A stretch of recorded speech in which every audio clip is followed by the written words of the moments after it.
como a palestra, a iniciativa CDIO, um framework educacional inovador para produzir a próxima geração de engenheiros.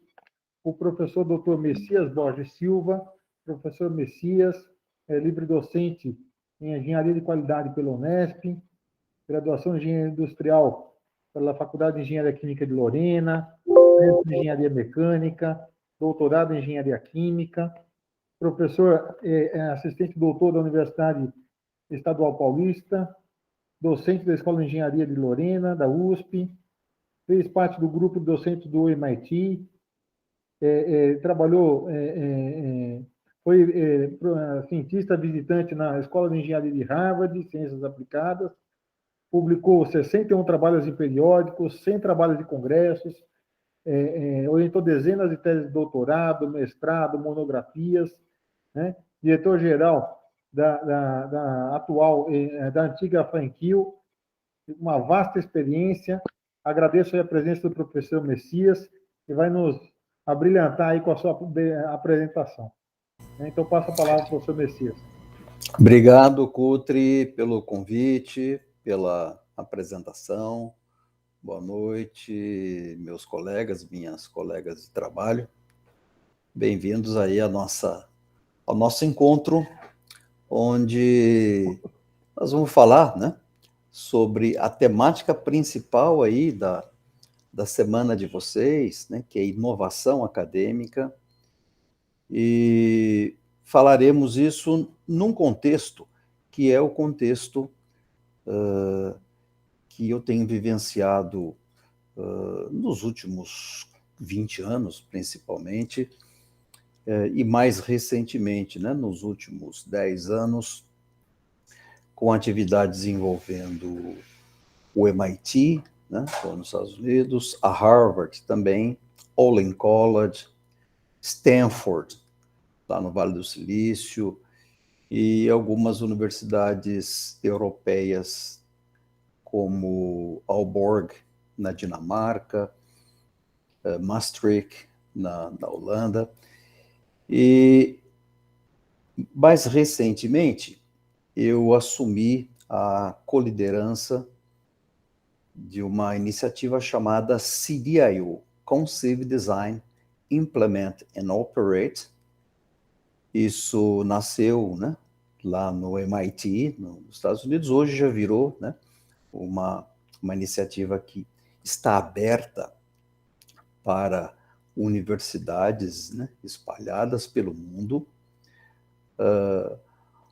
Um conjunto já razoável de universidades, né, se candidataram, foram avaliadas e estão dentro. As duas, né, que eu trabalho, a USP de Lorena e a Unesp de Guaratinguetá, ambas fazem parte, oficialmente, né, do CDIO. Então, eu espero hoje, né, nesse tempo que a gente tem aqui à disposição, conversar um pouco com vocês a respeito, né, desses desafios, dessas demandas que todos nós temos para fazer alguma coisa diferente dentro das nossas instituições, e alguma coisa diferente melhor, né?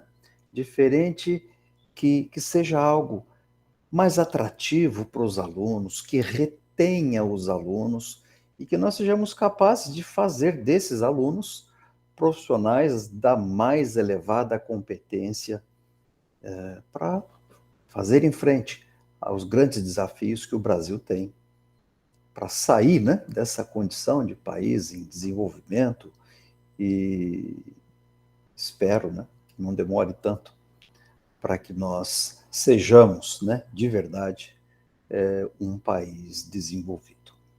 Tá bom? Então, esse é o mote principal, né, da fala de hoje. Eu vou compartilhar com vocês um conjunto de slides, e aí, ao final, né, passo cópia desses slides para o Cutri, e se vocês quiserem depois fazer uso, podem usar, né, tranquilamente, né, sem me pedir licença, porque a licença, né, já estou, né, passando para vocês aqui, ok?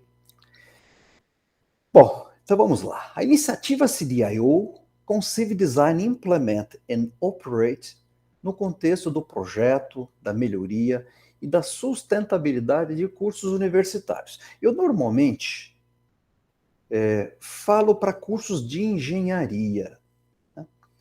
Mas a própria iniciativa CDIO, ela vem sendo adotada, né? Ou pelo menos começou a ser, né, adotada por instituições que não são essencialmente, né, instituições que tenham cursos apenas de engenharia. Então, eu abri um pouco esse leque aqui para a gente começar a conversar. O currículo, o Cutri, né, já apresentou, então não falarei disso, tá? Eu altamente recomendo para vocês algumas coisinhas de início, tá? Uma delas, né, é que vocês tão logo tenham tempo, vocês possam dar uma navegada no site do CDIO. Esse site é um site em inglês, né, tá todo ele em inglês, mas não tenho dúvida, né, que não vai ser problema para vocês. Aqui tem muita coisa interessante que eu tenho certeza que será muito útil para todos vocês que estão trabalhando, né, pesado aí nessas questões ligadas à inovação, à melhoria dos cursos. Temos as novas DCNs, né? Vejo o Otávio aí no meio da turma, né? Temos as novas DCNs norteando o ensino de engenharia aqui, as engenharias, né, aqui no país. E eu diria que essas coisas se juntam, se somam, tá? E vocês perceberão, quando começarem a estudar um pouco o CDIO, vocês perceberão, vai ser nítida essa percepção, de que, puxa vida, né? Parece que isso que está escrito no CDIO tem algo semelhante, né? Escrito nas nossas DCNs, e não é coincidência, né? Não é assim, né? Puxa vida, parece que não parece não, é. Né? Houve aí um trabalho, né? Todos acompanharam, um trabalho assim muito importante, feito sob a liderança da ABENGE, Ministério da Educação, Conselho Nacional de Educação, chamam a ABENGE, né, para ser a líder desse processo, e dentro desse processo, muitos de nós deixaram a sua contribuição, e uma das contribuições, né, que o Messias deixa lá foi, né, pegar aquela parte essencial do CDIO, que vinham, essas partes que vinham ao encontro das nossas demandas, e inserir isso também lá nas diretrizes. Isso foi feito, né? E as diretrizes que foram aprovadas, elas contemplam isso. E para isso, eu vou deixar aqui, né, também já de início, uma recomendação fortíssima para que vocês, aqueles que ainda não tiveram contato com essa publicação aqui, que o façam o quanto antes, né? É um trabalho que foi liderado pelo Vanderlei, né, nosso presidente lá da ABENGE. Aqui são vários capítulos escritos, né, por professores, né, colegas de várias instituições aqui do país.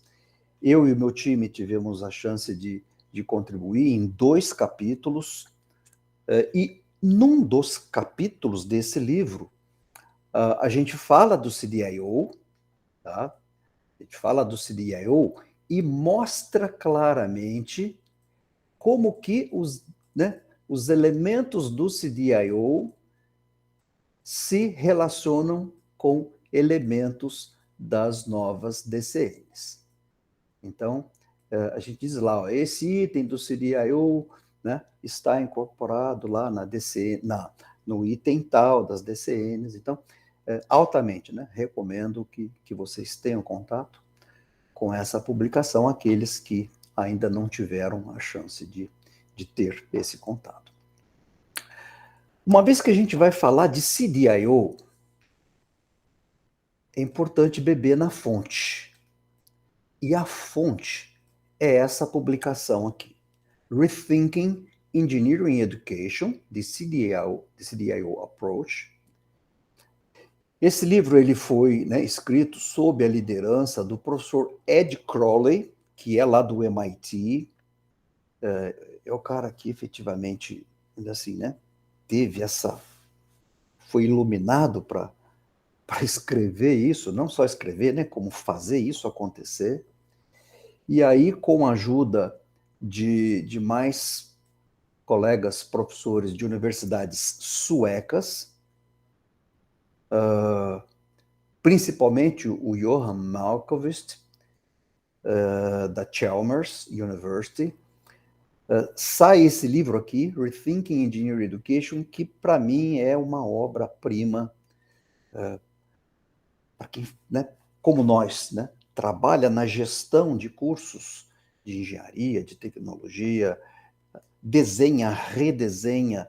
Aqui tem tudo que a gente pensa em fazer e um pouco mais, né? E na realidade é isso agora, né? É uma iniciativa que está aberta para o mundo, né?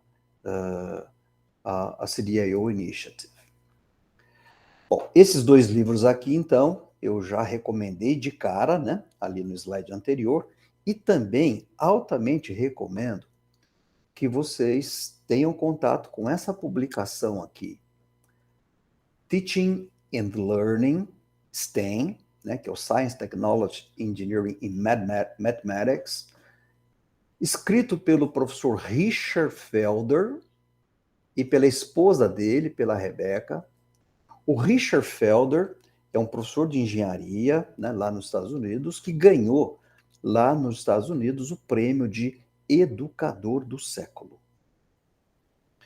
Então, um cara de engenharia, professor de engenharia, para ganhar o prêmio Educador do Século, tem que ser um cara muito, muito, muito fera, né?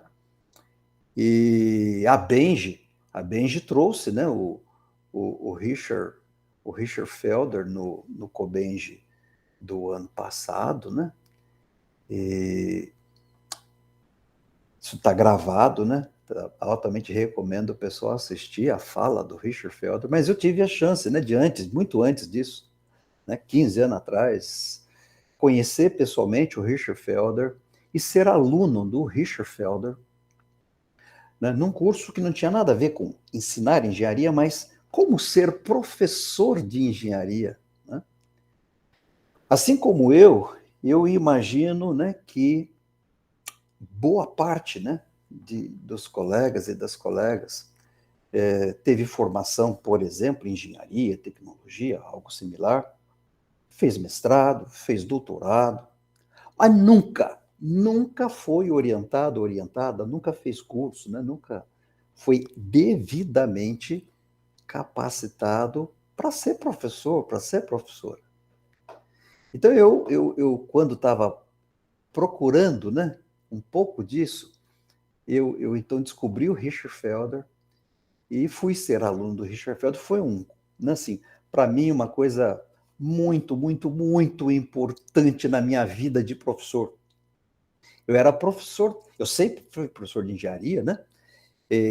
Eu sou professor há 40 anos, e desses 40 anos, em pelo menos 30 desses 40 anos, eu fui professor de termodinâmica.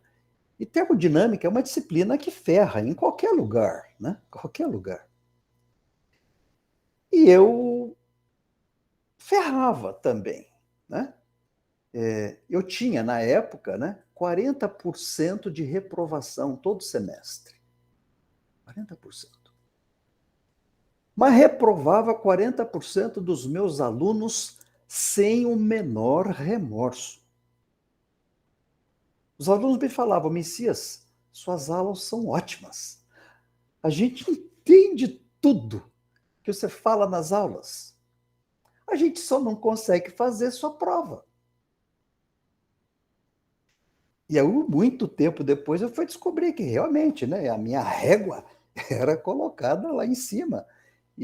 Naturalmente, era colocada num lugar inadequado.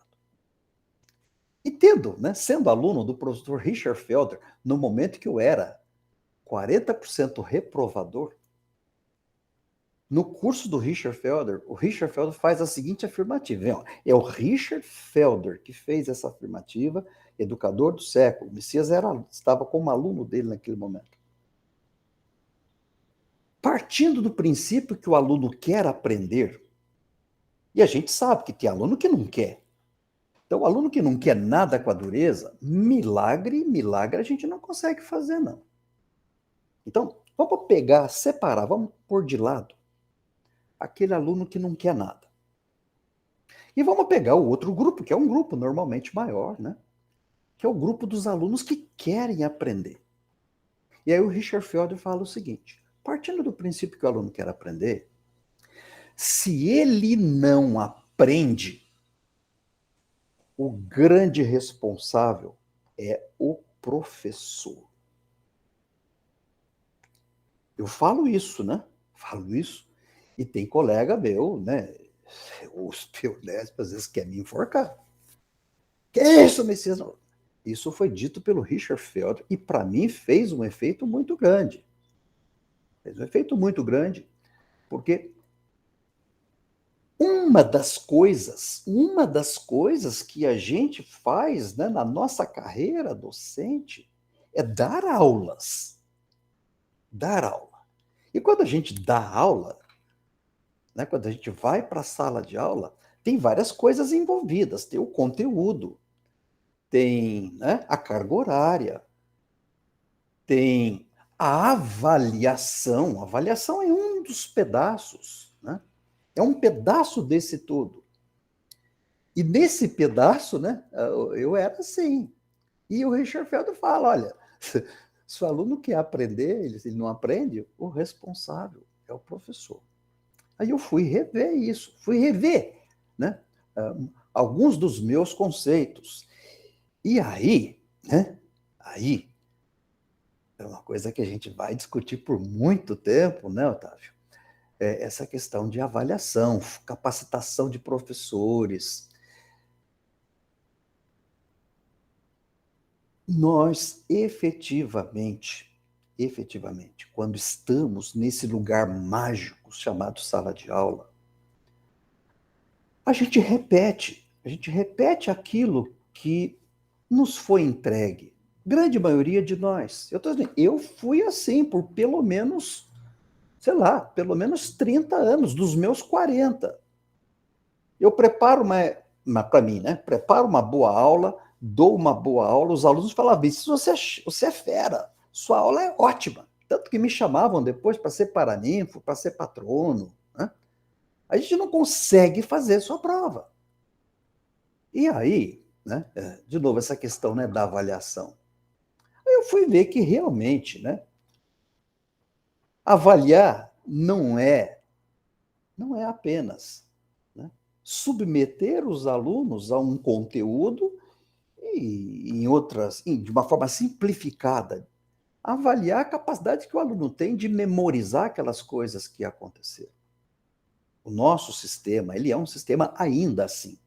E quando eu digo que o nosso sistema ainda é assim, eu digo para vocês, eu trabalho lá em Harvard, trabalhei como professor cientista visitante em 2013, trabalhei em 2015, trabalhei agora recentemente, em 2019. Lá em Harvard, eu trabalho com o professor Eric Mazur. O Eric Mazur é hoje o número 1 do mundo quando se fala, né, em inovação na área de educação. Eu trabalho direto com o Eric Mazur.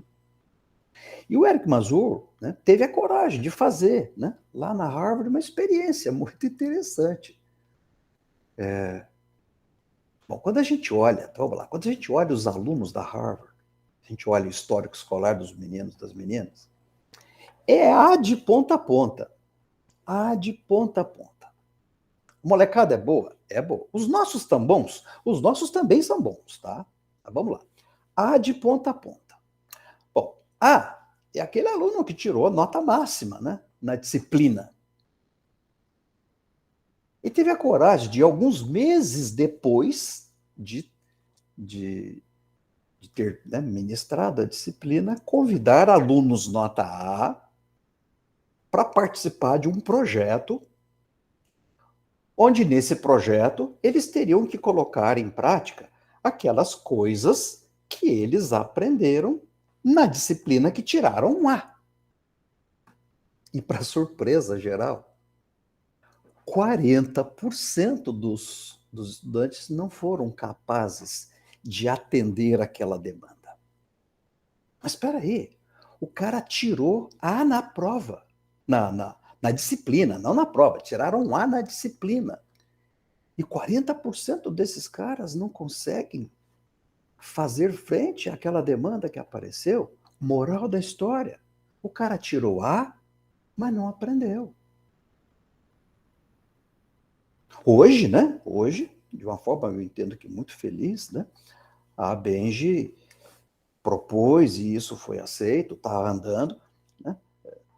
Vamos mudar um pouco vamos mudar esse foco do enfiar conteúdo, né, no sujeito goela abaixo e olhar para a competência que esse cara efetivamente tem que ter quando ele estiver trabalhando, né, no mercado de trabalho.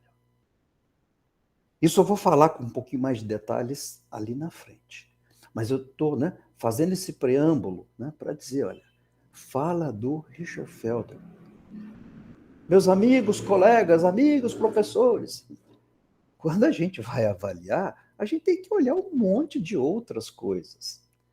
Tudo isso que eu estou falando, tá? Tudo isso que eu estou falando tem, né? Está contemplado no CDIO? Sim. Capacitação do professor está contemplado lá, né? Avaliação está contemplado lá. Então, depois eu vou dar mais detalhes. Eu estava em Harvard, lá da primeira vez, 2013, trabalhando com o Eric Mazur, né? Esse aqui, o Richard Feld, ele é professor da Universidade da Carolina do Norte. Eu estava lá com o Eric a primeira vez, e o Eric me falou, Messias, você conhece o Olin College? Olin. Eu não conheço. Ah, você precisa conhecer.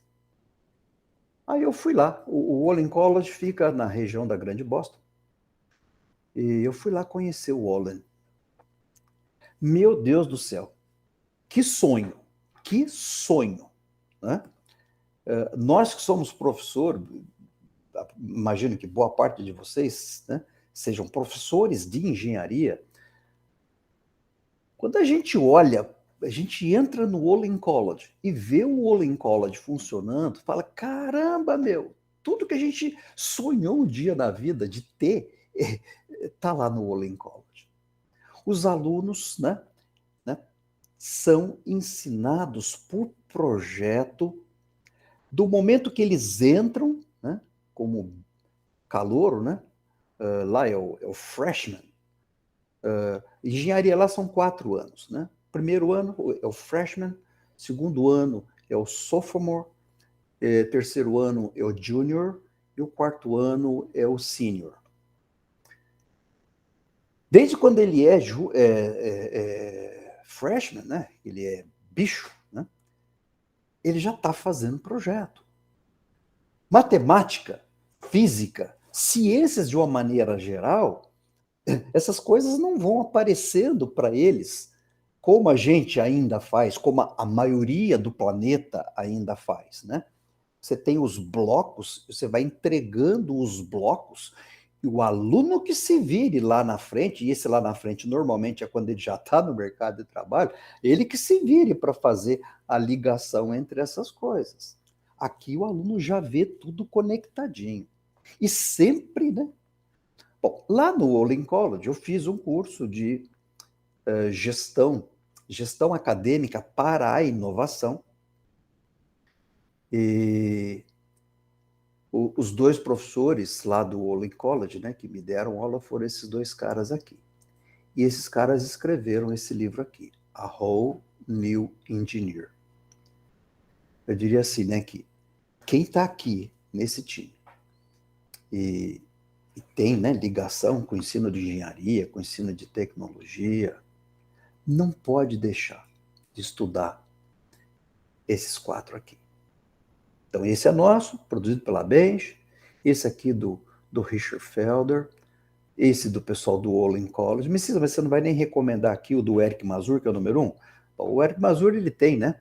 Ele é o criador do Peer Instruction, então muitos de vocês, né, já ouviram falar, provavelmente estão usando o Peer Instruction, e aí tem o livro do Eric, mas eu não quis trazer, né, a publicação dele aqui, porque nesse momento em que a gente fala geral, eu diria que essas 4 aqui são essenciais. Muito bom. Bom, então nesse contexto, né, que nós estamos, que envolve projeto, melhoria, sustentabilidade, né, de cursos universitários, será que a gente pode fazer melhor? O que a gente já vem fazendo não quer dizer que, né, o que a gente vem fazendo ao longo das... Né, eu sou professor há 40 anos, então estou trabalhando há 4 décadas. E joga fora tudo o que a gente vem fazendo? Não joga fora nada. Né? Isso não é de jogar, tem nada que jogar fora. Mas tem coisa interessante para incorporar? É claro que tem muita coisa interessante para incorporar. Muita coisa interessante. E essa muita coisa interessante, né, vai ajudar certamente. Vou usar, inclusive, aqui uma linguagem que o próprio amigo nosso, né, o presidente da Benj, diz assim, né? Nós precisamos fazer mais, precisamos produzir mais e melhores engenheiros. Nosso amigo Vanderlei. Então, a gente tem que fazer mais. A gente tem visto, né, proliferarem, né, cursos e mais cursos de engenharia no país, mais universidades, beleza, precisa, eu entendo que precisa, mas nós também temos que fazer a capacitação, nós temos que preparar melhores engenheiros para darem conta efetivamente das demandas, que não são hoje só demandas localizadas do país, né? São demandas globais. Então, podemos? É claro que nós podemos. E qual é o desafio? O desafio envolve currículo. Puxa vida, currículo? Nós estamos trabalhando com currículo. Né? Isso aqui é coisa, né, falada do CDIO. Nós estamos mexendo com o currículo. Hoje, eu não conheço nenhuma escola de nenhum curso de engenharia que não esteja, né, nos seus PPCs e nas comissões, dê o nome que se dê, né? Mas todo mundo trabalhando com isso. Os nossos currículos precisam ser enxugados. Precisam ser muito bem enxugados. Nossos currículos são muito inchados. Né? A gente ainda tem aquela ilusão de que aquele amontoado de coisa que a gente enfia na ementa lá dos cursos vai garantir, né, com aquela carga horária gigantesca, a gente acha que isso vai garantir, né, a formação do melhor profissional. Não vai. Não vai. Isso é uma ilusão nossa, uma ilusão que a gente teve durante muito tempo e precisamos nos libertar dessa ilusão. Currículo precisa ter, claro que precisa ter, uma coisa mais enxuta, de modo que o aluno tenha tempo para trabalhar, né? A conexão das coisas, fazer solução de problemas reais, trabalhar com projetos reais.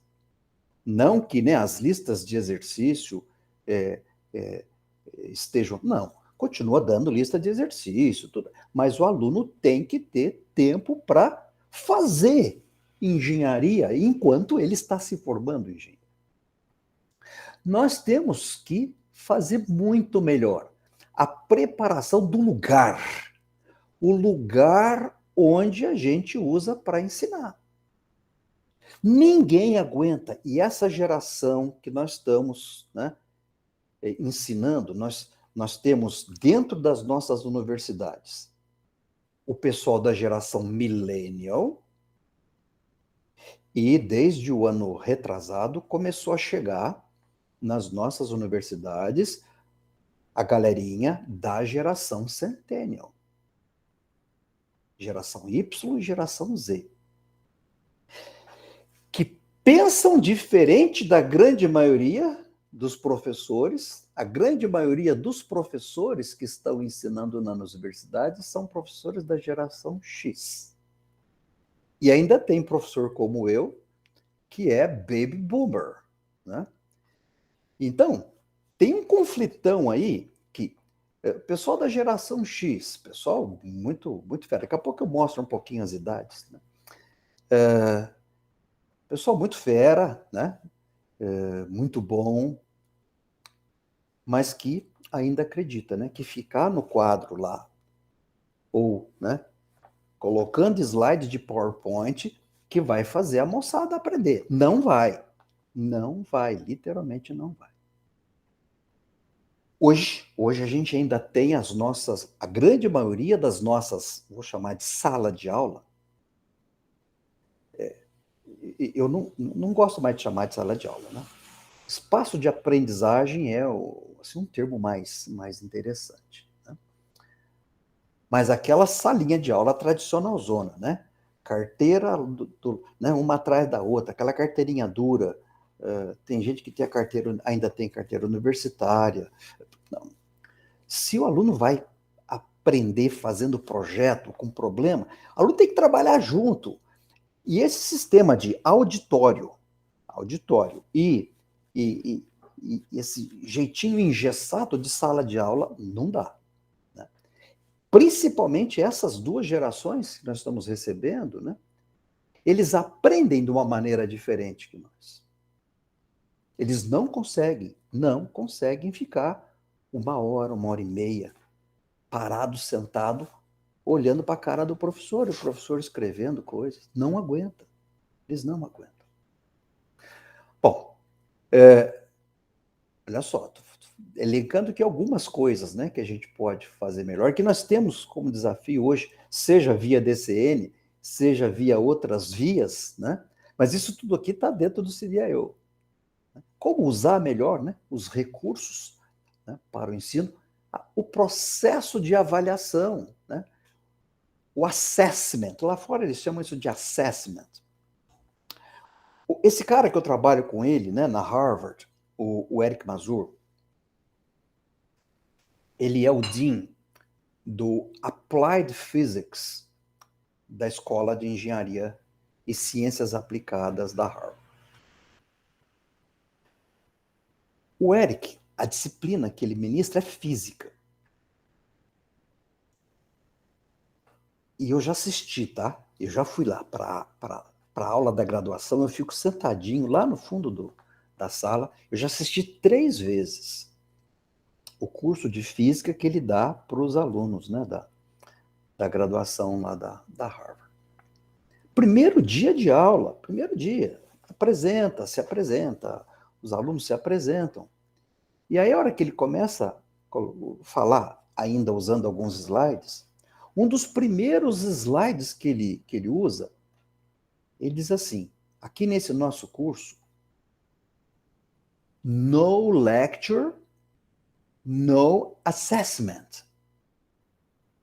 Num curso de física, não vai ter aula e não vai ter prova. Mas, meu, que negócio estranho é esse? Num curso de física, não vai ter aula e não vai ter prova? E a prática é mais ou menos essa. Aula mesmo, né? Do professor escrevendo o tempo inteiro lá no quadro, ou apresentando slide. Não tem. Eventualmente tem um slide ou outro, eventualmente o professor até vai lá para o quadro, mas o aluno recebe o material antes. Tem que ler antes, porque a hora que chega na sala é o tempo inteiro resolvendo problema inédito. E a moçada pega a firma. E detalhe, cada espirro que o aluno dá está contando positivamente para ele. Tudo que o aluno faz é pontuado. Então, isso, de certa forma, é um grande convite para a gente discutir. Claro, não dá tempo para discutir tudo isso hoje, né? Vou falar do CDIO. Olha, tudo que eu estou falando está lá dentro do CDIO. Mas isso aqui é uma coisa que, certamente, dentre outras, né? A gente tem muita chance de rediscutir os nossos formatos. E uma outra coisa importantíssima, isso tudo está lá dentro do CDIO. A competência dos docentes para o ensino. Nós que não fomos formados para isso, eu não fui, acredito que a grande maioria de vocês que estão aqui hoje conosco, que a grande maioria não tenha sido preparado para isso. Temos que preparar. Muito bem. Bom, uma vez trabalhando em coisas tão importantes quanto essas, o que é que a princípio a gente espera, né, como resultado? É ter um jeitão, um modelo, um framework, dê o nome que queira dar. Mas o mais importante, né, é que ao final a gente tenha um mecanismo que os alunos aprendam mais, que esses alunos fiquem mais felizes, que esses alunos não deixem os cursos. Eu não sei como que anda, né, a evasão aí na universidade de vocês. A evasão nos cursos de engenharia do Brasil, no Brasil, a evasão ultrapassa 40%. Eu, né, por conta, né, de ter visitado praticamente o mundo inteiro, vendo essas coisas e implementando isso aqui, né, na verdade, onde eu trabalho, eu tenho sido convidado, né, para falar, para mostrar essa experiência, essas andanças, de norte a sul, de leste a oeste aqui do Brasil. E tenho ido, tá? Do Pará ao Rio Grande do Sul, né?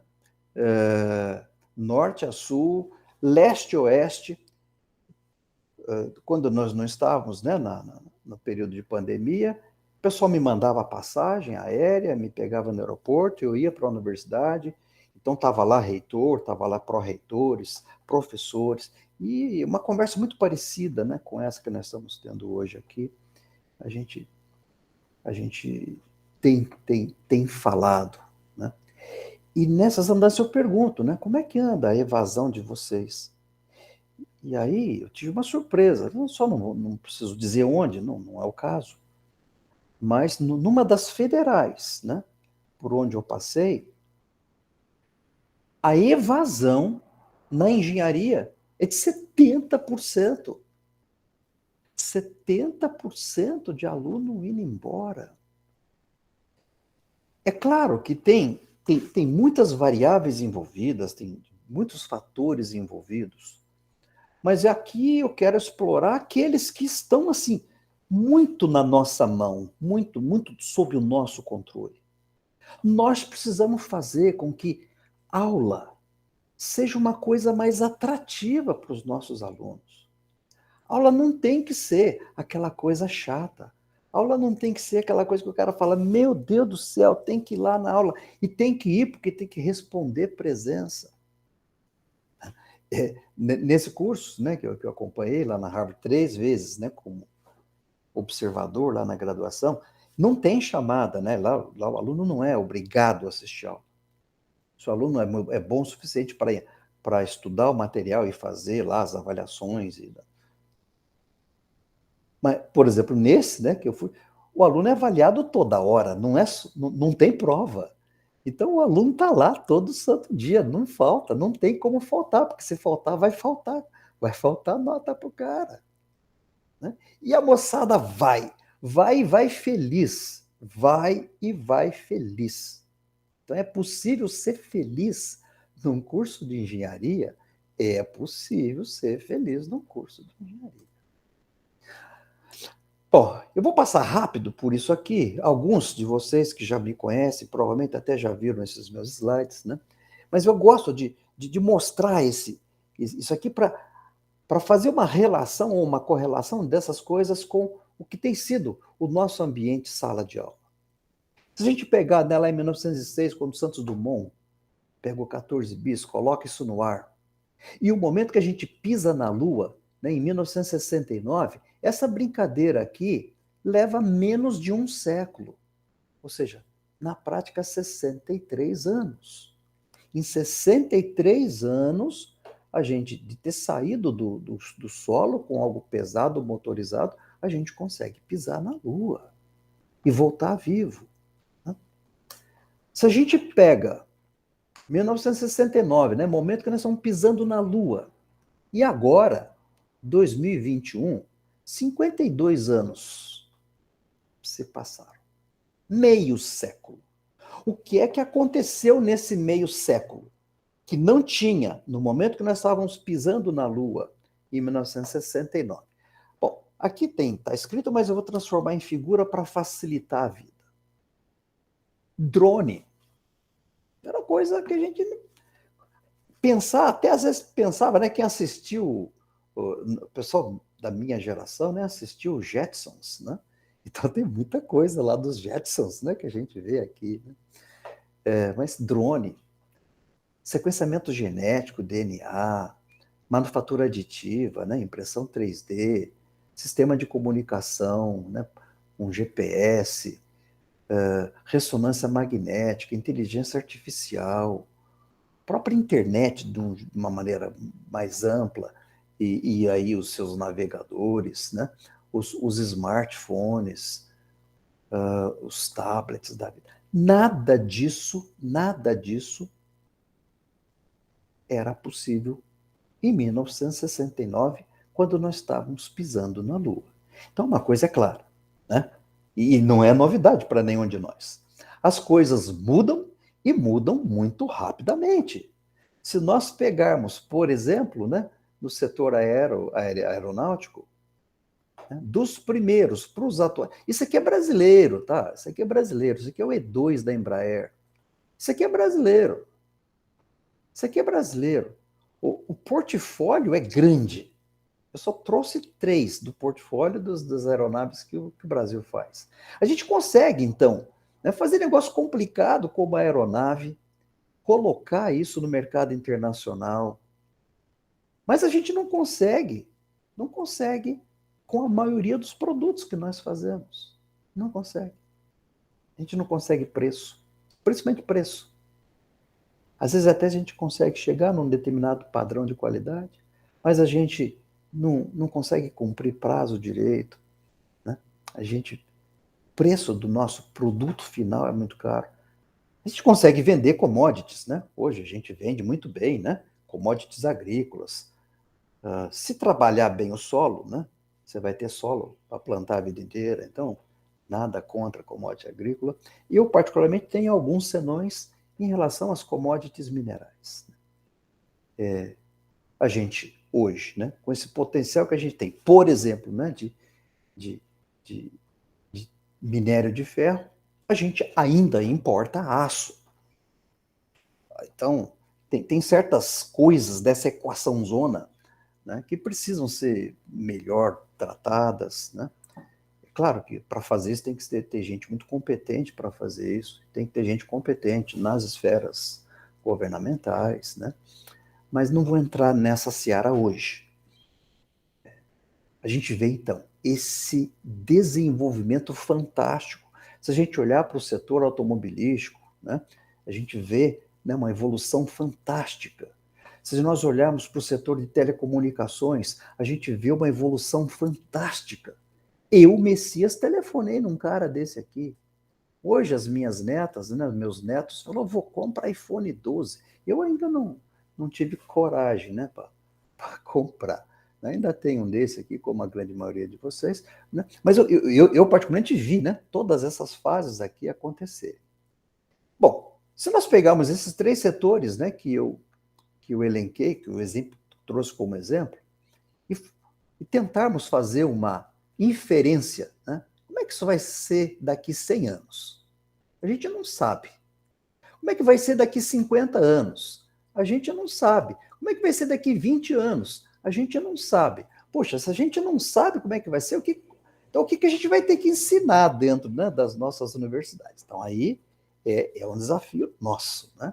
Então tem que ensinar o quê? Tem que ensinar a essência. Para nós que somos da área de tecnologia, de engenharia, tem que ensinar ciências muito bem, né? Não é, ó, tem que ensinar ciências bem não significa pegar um curso de cálculo desse tamanho e enfiar tudo que está lá, né? E o professor ficar, né, sendo cobrado para cumprir a ementa. Às vezes ele pega um tópico que ele leva 2 horas daquele tópico, um tópico que, para aprender mesmo, precisaria, às vezes, de muitas horas, ele está lá, aí o professor vai lá e mostra o tópico e diz que está, né, cumprida a ementa. Não é por aí. Não. E, de novo, né, essa nova vertente, né, que as próprias DCNs, né, nos impõem, ensinar, né, garantindo competência para quem vai fazer uso disso. E não tem competência só com livro, tá? Não dá para fazer um cara competente só usando livro. Não dá. Se nós olharmos, né, para a evolução, eu mostrei a evolução do setor, se nós olharmos para a evolução do lugar onde a gente ensina, né, sala de aula. Sala de aula de 1900, aqui mais ou menos 1940. Hoje, um pouco antes da pandemia, era assim, ó. Eu vou até ampliar o tamanho, né, para facilitar. A de 1900, a de 1940, a de momentos antes, final da pandemia, e de hoje, né? Inclusive esse agora que a gente está usando nesse momento é parecido com esse, né? Todos nós temos que usar uma plataforma. Eu, Messias, sempre tive, vamos dizer assim, uma restrição muito grande a essa coisa do chamar de ensinar à distância, né? Mesmo que de forma síncrona, né? Como nós estamos fazendo agora, eu tinha restrições, mas eu já revi conceitos, né? Eu não tenho dúvida que a hora que voltar, vai voltar, né? Alguns já voltaram, né? Nós na USP, na Unesp, sala de aula ainda não voltou, e esse ano está desenhado para não voltar. Mas eu quero voltar, eu gosto do contato ali, olho no olho, né? Mas eu já não tenho dúvida, né? Que esse danadinho aqui veio para ficar. Né? E funciona. Né? Funciona muito bem. Então, isso a gente... Mas vamos falar, eu queria, né, chamar a atenção para uma coisa aqui. Se a gente olhar o de 1900, o de 1940 e o de 2020, 2019, no final das contas, o quadro que era negro, né, virou verde ou virou branco, né? Mas a gente vê que os estilinhos, né, é um lugar desconfortável para quem vai aprender. Quero chamar a atenção que essa geração, Millennium e Centennial, que são os que nós estamos recebendo, eles não aguentam ficar assim. Então, nós temos sim que fazer um esforço grande para tornar o espaço onde, né, as coisas vão acontecer, aulas vão acontecer, que esse espaço seja um lugar mais gostoso. Outra coisa, né? Bom, o que ensinar, a gente vai ter que ter lucidez para ensinar o básico que precisa, que é o fundamento. Né? Não esquecer, né, que competência técnica requer, né, aprendizado durante uma vida inteira, e fazer um esforço para não deixar acontecer isso aqui. Isso tem acontecido na grande, vamos lá, não vou falar na grande maioria dos nossos lugares, das nossas universidades, mas no número significativo de lugares. A escola, que tinha que ser o lugar para o cara ir e ficar feliz e aprender, a gente transforma a escola em máquina de moer gente. A escola não é lugar para moer gente. Nós temos notícias. Fora da pandemia, nós já tínhamos notícias, né, de alunos, estudantes, né, um estado mental deplorável. Deplorável, deplorável.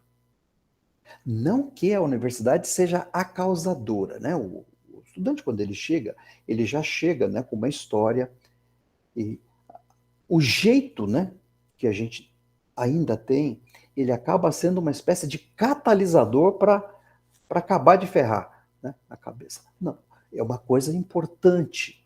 Estou colocando como coisas a considerar. Messias, você já tem a solução para isso? Ninguém tem uma solução que sirva para todo mundo, né? Mas a gente precisa, sim, levar isso em consideração. Essa coisa do aprender, né, o jeito de aprender, isso tudo que eu estou falando, depois eu vou mostrar os standards do CDIO, vocês vão ver que está tudo lá. Tá? Só estou explicando antes de mostrar os standards.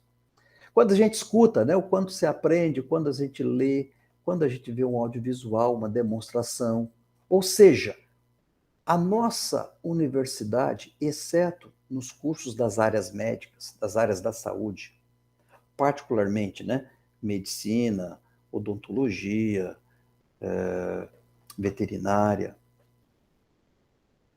os demais é assim. Inclusive engenharia, né? Ah, não, mas na minha universidade tem laboratório. Aquele laboratório que é o mesmo há trocentos milhões de anos, né, que o relatório vai sempre chegar no mesmo resultado e o cara do ano passado já passou para o... Não, esse aí... E não, né, é a mesma coisa. Quando a gente está discutindo em grupo, quando a gente está praticando, fazendo PBL, né, Problem-Based Learning, Project-Based Learning, Practice-Based Learning, People-Based Learning, os P's, né, do PBL, o P tem vários significados. Então, quando a gente está fazendo isso, quando a gente está se preparando para passar adiante o que aprendeu, olha só o que se retém. Isso aqui é o modelo que a gente ainda usa, que é, né, a famosa aprendizagem passiva. Millennials ou centennials não conseguem mais aprender desse jeito. Nós conseguimos sobreviver. Estamos aqui. E esse aqui, né, é um ambiente que a gente chama, né, de aprendizagem ativa. Mão na massa. Fazer, né, com coisas reais, com coisas inéditas. O nosso modelo, por muito tempo, né, ainda bate nessa coisa do conhecimento. Livro, livro, livro, livro. Isso é importante? É claro que é importante. Claro que é importante. Mas a gente não desenvolve habilidade. Competência, né, é um mix que é conhecimento, mais habilidade, mais atitude. Falando em competência, essas coisas juntas. Mas o nosso jeitão de ensinar é um jeitão que está aqui, quase que totalmente, né, vocacionado para o que está no livro. Imagine que esses livros fossem os principais livros de piano, teoria do piano, como é, Constituição, deu livro, deu aula, fez a prova, o aluno tirou A. Aí depois você dá o piano na mão do cara e fala, agora você toca, meu filho. Não é assim. Nós temos feito isso na universidade. A gente enche o aluno, né, com conhecimento, conhecimento, conhecimento, depois a gente dá o diploma para ele e fala, agora você vai trabalhar. Mas a gente não ajudou a desenvolver habilidade, atitude. Esse aqui particularmente sou eu, né, Messias, tocando piano. Esse aqui é o Messias tocando piano no Clube dos Professores da Universidade de Harvard. Pensei que o Messias tocando piano lá na Universidade de Minnesota, né? Eu, durante muito tempo da minha vida, eu fui esse cara aqui, ó. Esse aqui é o Messias. Messias, durante a graduação, um pouco antes da graduação, foi músico de uma banda de rock, cover do Deep Purple. Eu vejo, né, que pelas fotografias, né, tem muitos cabeças brancas como eu aqui no time, e certamente os cabeças brancas, ou aqui até os sem cabelo, né, certamente vão se lembrar de Deep Purple, Led Zeppelin. Eu fui músico de uma banda cover do Deep Purple, tá? Aí você olha o Messias aqui, ó. Quando eu cortei, meu cabelo era o dobro desse tamanho, tá? Era o dobro. Você fala, Messias, que cabelão! Isso aqui é uma cartola. Cara, Messias está parecendo o Slash. E pior que tá, né? Só que um detalhe importante. Eu sou mais velho do que o Slash. O que significa que eu fiz antes do Slash. Só para ficar registrado, né? Bom, eu falei de competência, né? Então, competência envolve, né, um conjunto de coisas que são coisas mais técnicas, né? Conhecimento e habilidade, e envolve um conjunto de coisas que são mais comportamentais. Isso tudo está contemplado dentro do CDIO. John Lord que quando, né, se escutou o Messias tocando, é claro que não, né? Mas assim como Led Zeppelin foi homenageado, né, lá nos Estados Unidos, e o pessoal tocou Starway to Heaven, né, e fizeram, né, os três vivos, né, do Led Zeppelin chorar, provavelmente, né, se o John Lord escutasse o Messias tocando, pô, o Messias pegou direitinho, né? Mas vamos voltar aqui ao nosso, né, ao nosso ambiente. Falar, né, de competência é falar, né, sim, de conhecimento, é sim falar de habilidade, é sim falar de atitude. E isso tudo tem que acontecer enquanto, né, os alunos estão dentro dos nossos espaços, né, de aprendizagem. Habilidade, né? O aluno tem que ter habilidade para resolver problema novo, né? Eu, pelo menos, sou engenheiro, trabalhei como engenheiro muitos anos, e nunca, né, no período que eu trabalhei, né, em ambiente industrial como engenheiro, nunca apareceu um problema igual os problemas que eu tinha feito nas listas de exercícios. Outra coisa importante, né? Não basta só saber resolver o problema, tem que descobrir qual é o problema, né?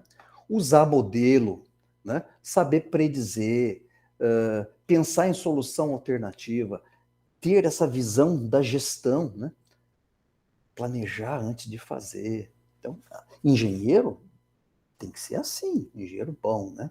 Habilidade não se aprende só lendo, estudando livro, tem que ter coisa do mundo real, tem que ter mão na massa, hands-on. E isso aqui tem que estar presente dentro dos nossos ambientes. Os vários PBLs, né? E a aprendizagem ativa. Eu hoje vivo isso. Nem todos, né? Nem todos já têm netos e netas. Eu já tenho, né? Tenho 5. Tenho neto já que está estudando numa federal, tem 18 anos, né? Entrou esse ano numa federal, fazendo matemática. E tenho netas, né? Com 16 anos, com 14, com 13, tenho um netinho que acabou de nascer. Essa geração, eu vejo hoje, as minhas netas trocam, por exemplo, um ambiente de parquinho por uma mídia dessa na mão. Acorda e dorme com um negócio desse na mão. Então, isso é uma coisa que precisa, sim, né, de uma reflexão profunda nossa, né? Porque isso, de certa forma, vai nortear o como que as aulas, né, o aprendizado em si vai acontecer. Nós estamos, né, com esse desafio de preparar profissionais padrão classe mundial, né, que sejam solidamente fundamentados, tecnicamente amplos, globalmente engajados, éticos, inovadores, que sejam excelentes colaboradores e sejam líderes. Tá? A gente tem que fazer isso. Né? Eu falei que, né, traria um pouquinho mais de detalhes. Eu nasci em 1956, então eu sou desse time aqui, né, da geração Baby Boomer. Muitos professores da ativa são Baby Boomer. Eu tenho colega, professor Baby Boomer, que não mexe no computador direito. Não mexe. Parece que vai dar choque. Ainda tem. A maioria dos professores que estão, né, hoje, ou boa parte, né, dos professores que estão aí nas universidades, são professores geração X. Então, aqueles que nasceram entre 1965 e 1980, né, pessoal que tem entre 41 e 56 anos, né, acho que a grande maioria dos professores hoje estão nessa faixa.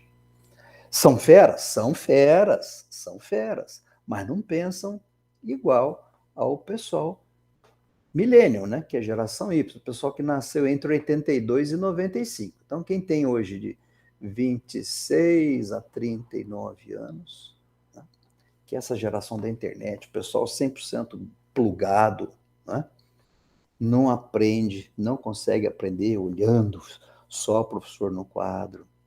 E essa geração que eu falei, o pessoal que chegou ano passado, né, já tem um tempo, né, que esse pessoal tá na universidade, que são centennials, que tem, são os que nasceram, né, entre 95 e 2010, então tem hoje entre 11 e 26 anos, tá? É uma geração um pouquinho mais responsável do que a geração millennial, mas também são esses, né? Digitais, né? 100% digitais. Nós estamos falando, né, de melhorar, né, as nossas práticas nos nossos ambientes de ensinar, né, do ensino e graduação. Então, né, eu gosto, né, e compartilho com vocês, provavelmente vocês, né, já devem ter visto isso, né, publicação, né, lá do Arthur e da Zelda, incentivar contato entre professor e aluno. Claro que isso num ambiente mais presencial, né? Reciprocidade entre os próprios alunos, utilização de técnicas de aprendizagem ativa, feedback imediato para os alunos, ênfase, né, no tempo que eles têm que se dedicar para as tarefas, ajudar a pensar alto, meta elevada. E olha só, e o respeito à diversidade de talentos e forma de aprender. Seres humanos aprendem de forma diferente. Se eles aprendem de forma diferente, a gente só dá prova. Prova é para privilegia quem tem boa capacidade de memorização. Às vezes o cara é talentoso para criar, mas não é bom memorizador. Se ferra na prova e às vezes vai embora da universidade. Né? Lá, né, é um dos itens do CDIO fazer uso da aprendizagem ativa. A gente já sabe, né, que a aprendizagem ativa, o aluno se engaja mais. Por que precisa ter isso? Porque esses que a gente está recebendo, eles têm curto período de atenção. Então tem que ter uma coisa mais, né, interessante. Eles têm baixa retenção, né, em aula tradicional. No aprendizagem ativa, a gente aborda, né, os diferentes estilos de aprendizagem. Detalhe, né? Muitos de nós, eu sou daquele que ainda usava lá, além do quadro, eu usei lá no passado muito o acetato que colocava em cima do reto projetor. Muitos de nós pegou o acetato, transformou o acetato num slide do PowerPoint e continuou usando isso até hoje. É claro, pode usar, claro que pode, mas não pode ficar o tempo inteiro só fazendo isso. Por quê? Porque o PowerPoint ou algo parecido provoca um efeito neurológico chamado narcolepsia induzida, que na essência é isso aqui. A gente vai forçar o aluno a ficar com sono. Aí o aluno fica com sono, né? Começa a dormir na sala, e aí a gente fala, poxa, eu estou dando aula, mas eu tenho aquela sensação que o cara está dormindo. Né? Bom, e aí, gente, isso é coisa recente, tá? É coisa recente. Até pouco tempo atrás a gente não conseguia medir isso. Mas agora a gente consegue. Existe um sensor, né? Eu estou montando aqui na USP, na Unesp, um lab e uma área de pesquisa nova para nós aqui, né? Que é uma área de neurociências aplicada à educação. E uma das coisas, um dos sensores, né, que eu estou comprando, deve chegar daqui 2 semanas. Um dos sensores é um sensor que chama GSR, Galvanic Skin Response, ou EDA, Electrodermal Activity, é a mesma coisa, tá? EDA ou GSR. Isso aqui é a professora lá do MIT, professora Rosalind Pickard. Ela tem um laboratório lá no Media Lab do MIT. Todo mundo já ouviu falar do Media Lab do MIT. Então, a Rosalind Pickard, ela tem um laboratório lá no Media Lab. Eu já estive lá e testei, inclusive, esse sensor aqui. E olha só, isso aqui é um estudo que foi feito, né, durante vários dias e durante um dia inteiro, com o aluno sendo monitorado usando um sensor EDA. A gente consegue capturar a onda cerebral pela pele. Olha só que interessante. O aluno está no laboratório, atividade cerebral intensa. Aí ele sai do laboratório, vai ter que fazer tarefa, né? Tem que ler e atividade cerebral intensa. Aí chega um horário que supostamente ele vai dormir. Então isso aqui é um horário, né? Meia-noite até um certo momento lá da manhã, teoricamente ele está dormindo. Aí ele levanta e vai para a aula. Class é aula. Olha só o nível de participação cerebral do cara quando o cara está na aula. É menor do que quando o cara está na casa dele dormindo. E olha, isso acontece durante vários dias. Olha, aula, dormindo. Laboratório, tarefa. O cara num momento de relax. Atividade cerebral dele. Olha só a atividade cerebral dele na aula. Então, essas aulas tradicionais que a gente continua dando, olha o impacto que isso tem na cabeça do sujeito. É um impacto quase nulo. A gente tem que rever isso. Só que tem um detalhe importante, né? Até bem pouco tempo atrás a gente não sabia disso. A gente não tinha como medir isso. Agora a gente vai ter como medir. Então, né, no meu laboratório lá, comprando EDA, comprando eletroencefalograma. Então, vamos mapear o cérebro, ver as funções que estão sendo mais, né, mais incentivadas a trabalhar. Eye tracking, movimentação, já comprei o aparelho. Movimentação pupilar, entrega informações importantes. E o facial expression, né, um software que você mapeia o rosto da pessoa pelos músculos da face e pela movimentação dos músculos da face, a gente consegue medir todas as emoções pelas quais a pessoa passa num período desse. Então, bom, aí fica o convite para quem já tem doutorado, se quiser fazer pós-doutorado comigo nessa área, pode me procurar depois, né? Quem tem mestrado e não começou a fazer doutorado e de alguma maneira tiver interesse em fazer doutorado nessa área também, pode me procurar. Uma coisa, gente, que a gente não sabia, né? Nunca contaram para nós, da teoria de Ebbinghaus, do esquecimento. O aluno foi na aula, imaginando que ele saiu da aula com a sensação de ter aprendido tudo. 1 hora depois, ele já esqueceu a metade.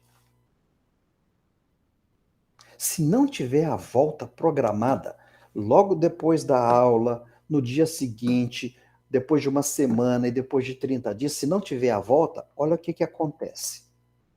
Esse caso aqui, imaginando que o cara aprendeu 75% na aula e foi embora para casa. Não mexeu mais nisso. 1 mês depois, ele tem 5% de retenção. Ah, mas se saiu da aula e logo depois da aula voltou no assunto e não voltou mais. 1 mês depois, o que ficou foi 10%. Mas se saiu da aula, né? Logo depois da aula teve uma volta no assunto, umas 24 horas depois, teve uma volta, olha só o impacto que tem a volta.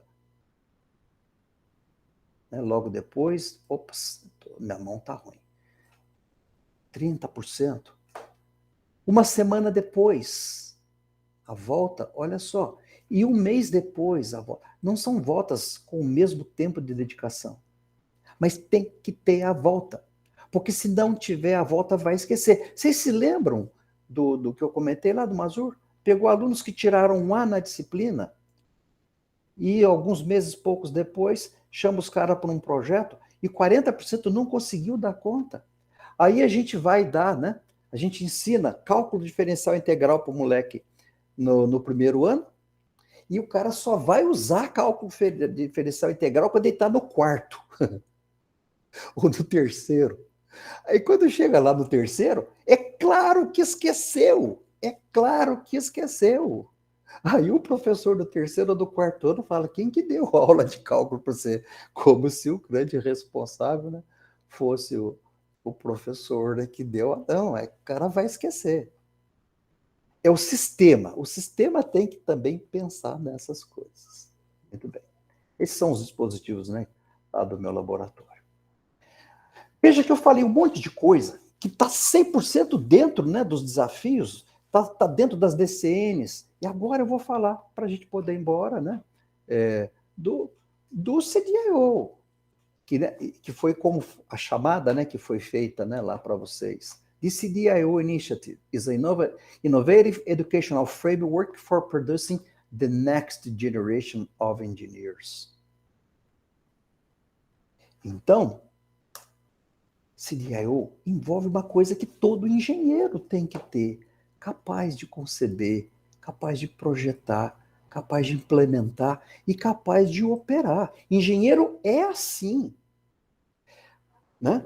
Não dá mais para a gente fazer o que a gente fazia 20, 30 anos atrás. Eu sou da geração que discutiu lá no passado, 30 anos atrás. Alguns de vocês talvez se lembrem, né? Na AB, a gente discutir o formato dos engenheiros. Engenheiro de ligação, engenheiro de concepção, engenheiro de ligação e engenheiro de operação. A gente fazia essa distinção lá atrás. Hoje não tem como fazer essa distinção. O mundo não nos permite fazer isso. Só para vocês terem ideia, né? A iniciativa CDIO está aberta para o mundo. Ó, esses são os pontos de lugares no mundo onde universidades, né, já adotaram a iniciativa CDIO. Isso aqui é Brasil. No Brasil, hoje, nós somos apenas 10 instituições com a chancela CDIO. A chancela CDIO, a chancela em si pode até ajudar a vender, se você quiser. Não, minha instituição é CDIO chancelada, beleza. Quer fazer marketing em cima disso? Até pode. Mas o mais importante, né, que para poder ter essa chancela, tem um processo de avaliação que é rigoroso. Eu sou hoje, né, o responsável por esse processo de avaliação na América Latina, né, e recebe a chancela quem mostrar que tem esforços reais sendo feitos para cumprir os requisitos CDIO. Vou mostrar eles daqui a pouquinho, vocês vão ver que, caramba, Messias, isso tudo está lá na DCN? Tá. Então, se você está se preparando para a DCN, você, de certa forma, está se preparando para o CDIO? Tá. Não deixa de estar. Tá? Quem são as 10? Tem uma lá no Pará, chama CESUPA. Tem duas no Sul, no Rio Grande do Sul. CESUPA é uma instituição privada. Tem duas no Rio Grande do Sul, uma instituição chamada Univates, que é privada, e a Federal de Santa Maria, que é federal. Né? Tem aqui no estado de São Paulo a USP de Lorena, a Unesp de Guaratinguetá. Eu sou responsável, né, pelo CDIO na Unesp de Guaratinguetá. Eu ajudei a implementar na USP de Lorena, só não sou responsável, porque não pode ser, né? Um só responsável por duas. E tem o Unisal, tem o Unitoledo, que fica em Franca. Então, somos 4, né? No estado de São Paulo. Tem uma no Rio de Janeiro, que é o IME, Instituto Militar de Engenharia. Tem uma federal no Mato Grosso do Sul, que é a Federal da Grande Dourados, e tem em Minas Gerais o Centro Universitário Inatel, né, que é aquela instituição de telecomunicações que todo mundo conhece. Vocês são convidados para fazerem parte disso. Tem todo um processo. Esse processo, né, quem coordena ele aqui na América Latina sou eu, né? Então, universidades brasileiras que tiverem interesse em saber mais e até se preparar para entrar, né, pode me procurar. Na iniciativa CDA, o que está envolvido nesse processo? Nós, os alunos, a sociedade, de uma maneira geral, e lá fora é comum, né, os processos de acreditação de curso. Aqui não é tão comum ainda. Já tem, parece que de engenharia tem 2 ou 3,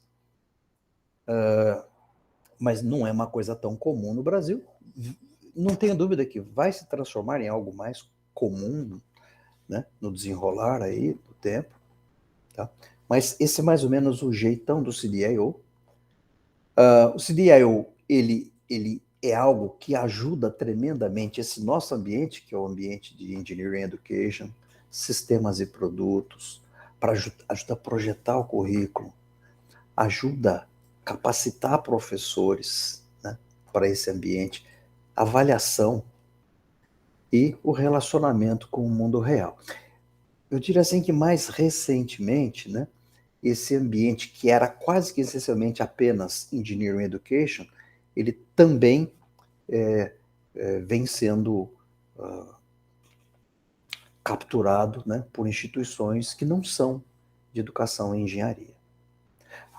Esse ano, 2021, nós temos 4 ou 5 instituições que eu sei, né, se preparando para entrar, instituições que eu já fui até elas, dei palestra, estou ajudando, orientando, né, ajudando não, orientando a como preparar a documentação.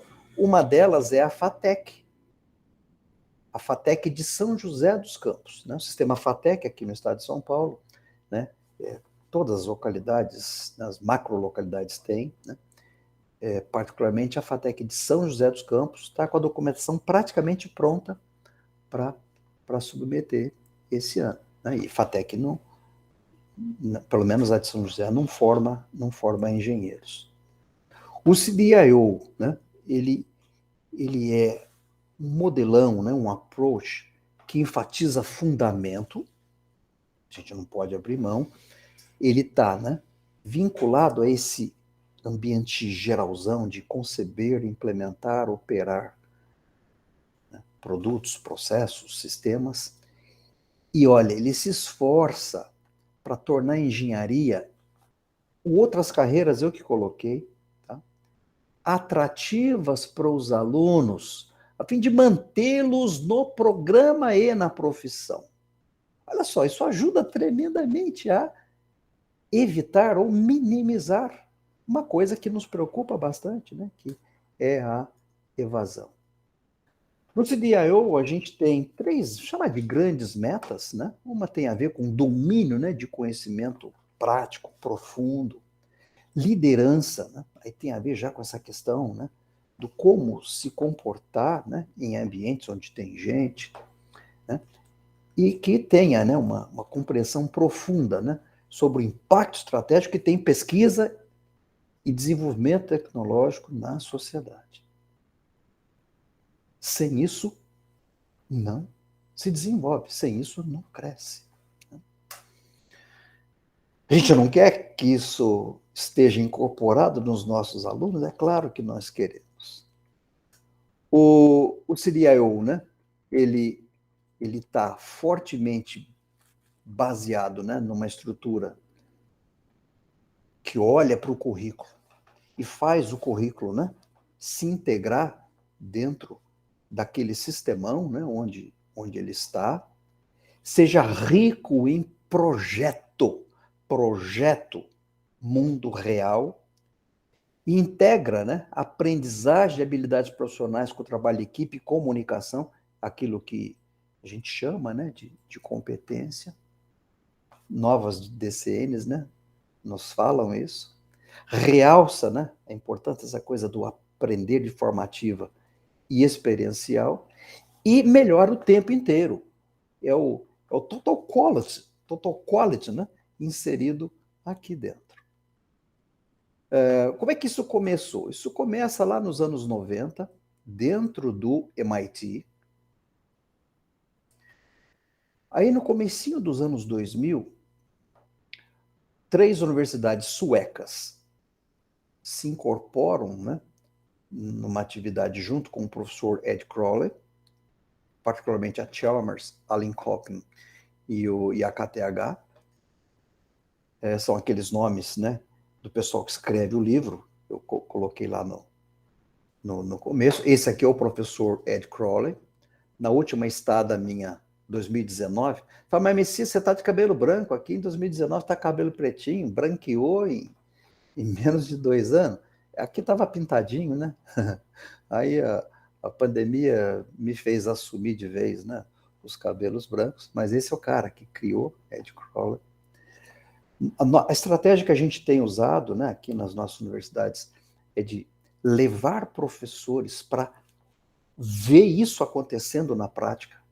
A gente tem lá um recurso que não foi da reitoria da USP, não foi da reitoria da Unesp, né?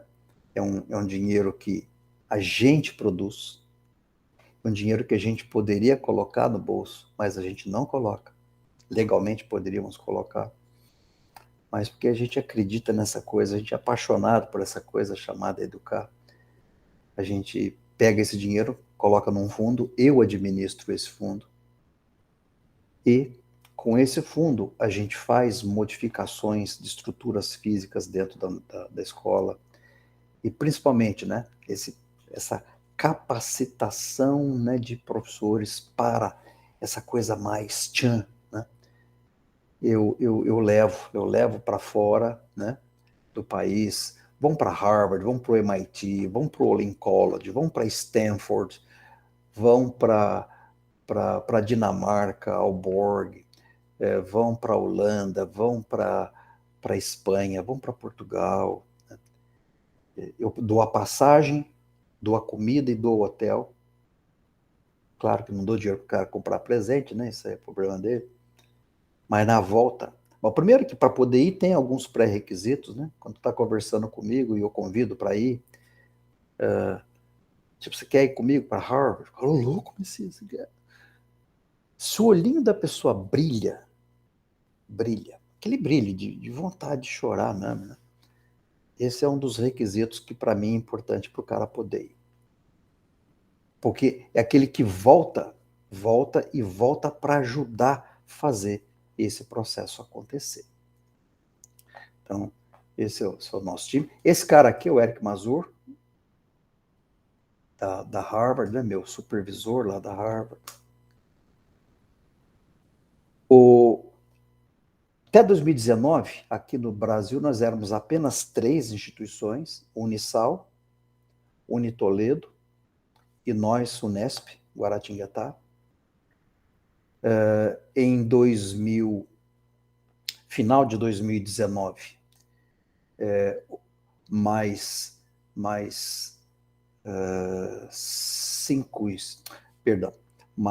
3 instituições entraram, e o ano passado mais 4 entraram. Hoje nós somos 10 instituições no Brasil, já mostrei para vocês, mas esse era o quadro até 2019, ou seja, até bem pouco tempo atrás nós éramos apenas 3 universidades brasileiras. E olha como que o CDIO está, né, atuando, né, de forma muito, muito intensa, né, nos demais continentes. Então, éramos 3, agora somos 10. 2021, eu acho que mais umas 4 ou 5 devem entrar. Eu tenho mais 2 anos de gestão. A minha meta, né, é que, ao final, né, nós tenhamos praticamente todos os estados brasileiros, né, participando. Essas aqui eram as 3 iniciais, né? Depois entraram Cesupa, IME e Univates, e agora nós somos essas 10 que eu já elenquei para vocês.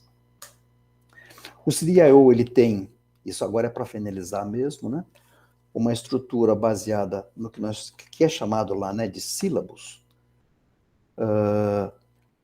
Os sílabos têm os pilares, né, sobre os quais, né, toda a estrutura de, olha só, conhecimento, habilidade, atitude. Isso aqui é competência. Isso aqui está escrito lá no CDIO. Então, quando eu disse para vocês lá no começo, né, que tudo isso está aqui, está aqui, tá?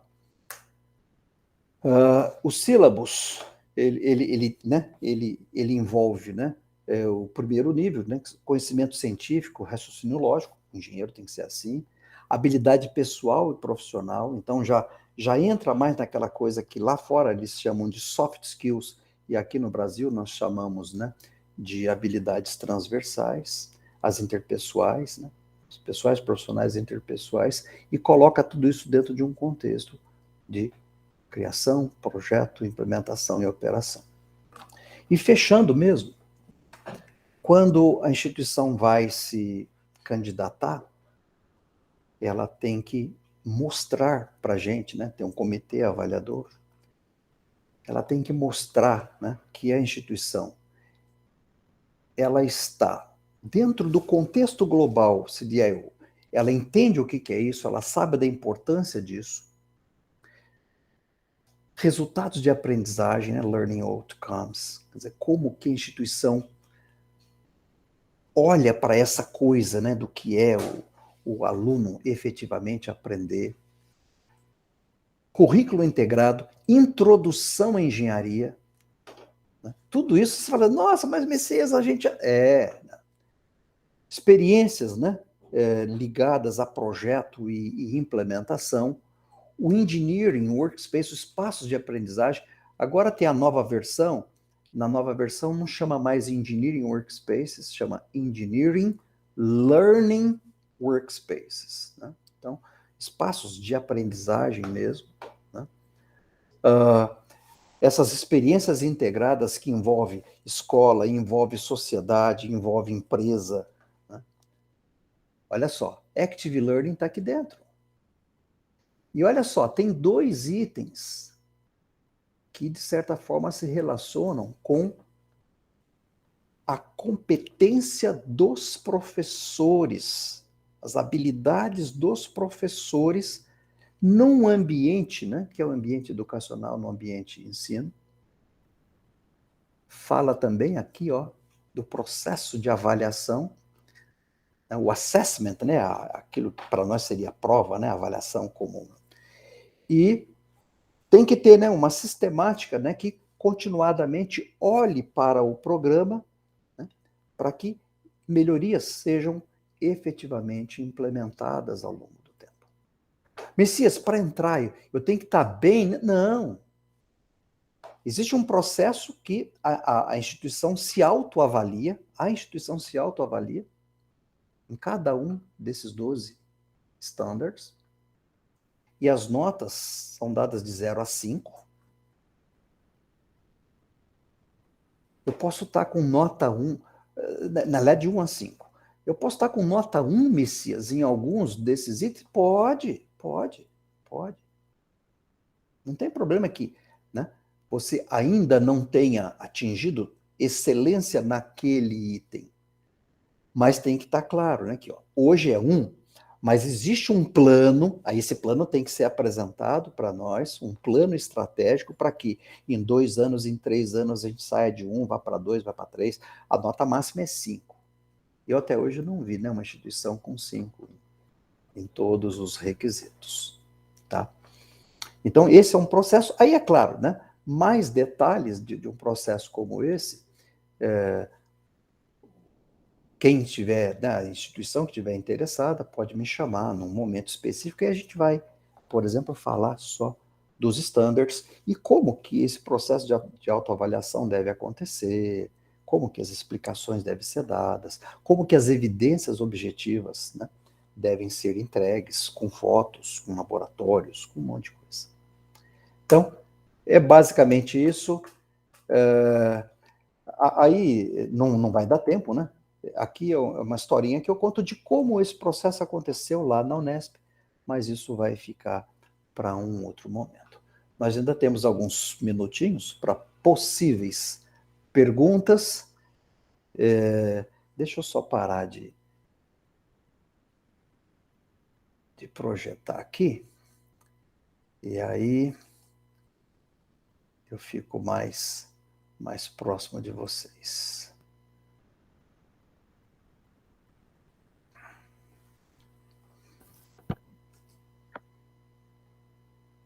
Na professor Ok, meus Messias, amigos, estou à queria disposição. agradecer Guter, aí, você é o dono da agradecer bola. a apresentação, né, Eu não estou te tudo. ouvindo. Não está me ouvindo?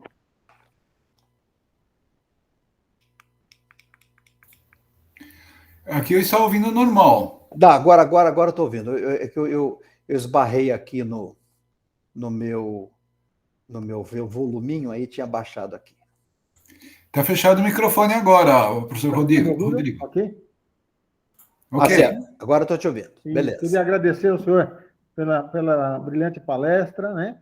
Eu acho que a gente nós temos um interesse institucional, né, de entrarmos no CDIO, de fazermos parte dessa iniciativa, né? Nós temos aqui já uma matriz curricular, onde trabalha com projetos integradores, né? Misturando os alunos das diversas engenharias, então tendo uma mesma sala alunos de mecânica, eletrônica, arquitetura, computação, né? E eles fazem esse projeto, fazem exposição, né? Projeto aplicado, né? Então eu conclamo aí os docentes que queiram participar de uma comissão, né? Preparando toda essa documentação, as evidências, né, professor, né, que precisam aí para esse processo, né, entre em contato aí com a reitoria, tá? Porque nós temos interesse em apoiar, fazer, né, e eu acho que é principalmente a riqueza da troca de experiências, né, que isso traz, né, que vai elevando aí, né, cada vez mais o nosso curso e o corpo docente e discente, né? Nós temos espaço para uma pergunta, pessoal. Temos 5 minutinhos. Se alguém quiser fazer uma pergunta, estamos à disposição. Professor Otávio?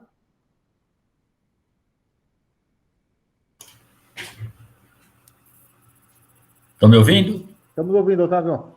Então tá bom. Boa noite a todos, mais uma vez. Boa noite, Messias. Obrigado pela sua palestra aí, por poder compartilhar com a gente aí. Messias, a minha pergunta para você, eu sei que o tempo é curto aqui, mas de uma forma muito objetiva. Vocês, na implementação do CDIO, né, como é que isso foi realizado? Foi realizado de que forma, assim, por semestre, por série, no curso todo? Como é que isso foi implementado nas instituições em que você está atuando diretamente? Não, isso é uma coisa que a gente não entra no detalhe, né, do semestre, da disciplina. É olhado o todo, o curso no seu todo, tá? E aí, assim, vamos lá. Na USP em Lorena. Na USP em Lorena, a gente preparou isso no curso de engenharia de produção. Fizemos tudo, engenharia de produção. Inclusive, quando a gente criou o curso de engenharia de produção, a gente já criou nesses moldes. Eu e o Marco Antônio, que você conhece. Tá lá no projeto pedagógico, tudo. Mas nós temos vários cursos de engenharia que, num primeiro momento, não estavam envolvidos nisso. Bom, quando foi para a gente fazer a submissão, ia ser só a produção. A gente procurou o diretor da época, diretor-geral, por razões que não convém, né, não é nem ao caso, né, discutir aqui. A alta administração, número 1 da instituição, viu, Couto, tem que assinar um documento dizendo o seguinte: olha, a nossa instituição quer e nós vamos envidar esforços para. É claro, não vai dizer quanto que vai dar de dinheiro, mas nós vamos nos esforçar para fazer acontecer. Tem que ter um documento assinado pelo número 1 da instituição. Na nossa, o cara não quis assinar. Nós que eu digo na USP. No mesmo ano, né, o cara, o número 1 do campus da Unesp, falou, não, vem cá, Messias, pô, quanto é que eu vou gastar com isso? Falei, nada, daqui que eu assino agora. Então, o Unesp, para nós, foi muito mais rápido, mais prático do que na USP. Lorena. Das unidades USP, só Lorena está com CDIO. Nenhuma outra tem. Agora, recentemente, mudou a diretoria, né? E o atual diretor-geral foi meu vice. Aí, logo que ele entrou, eu falei, ó, cara, tem aqui um CDIO que o outro não quis. Ó, é isso, isso, isso. É exatamente essa conversa que nós temos hoje aqui, eu tive com ele. Eu falei, Messias, que negócio bacana. O que você recomenda? Ele falou, eu recomendo que todos os cursos de engenharia estejam juntos. Só que um estava pronto, os outros nem sabiam o que eram. Então, meio que a toque de caixa, o diretor falou, não, eu quero, é claro que eu quero todos. Aí a gente coordenou para que todos os cursos, para as várias engenharias, aí tiveram que saber o que é e tal, preparar, fazer autoavaliação, mas a gente olha o todo, a gente não entra nessa particularidade, né, do semestre. De forma resumida, é isso. Tá Prazer ótimo. te ver, Otávio. Pessoal, então, ó, nós Todo vamos meu. montar uma comissão dos professores, tá? Aqueles que tiverem disponibilidade de participar dessa comissão, para a gente juntar a documentação, fazer a autoavaliação, as evidências, tá? E agradeço desde já aí o professor Messias, faço uma salva de palmas aí para ele. Messias, muito obrigado, sempre brilhante aí, né? Trazendo aí, compartilhando toda a tua experiência, né? E muito nos enriquece. Pessoal, obrigado a todos. Desejo a todos aí uma boa noite, um bom descanso. E amanhã temos mais a Semana de Inovação Acadêmica. Obrigado a todos.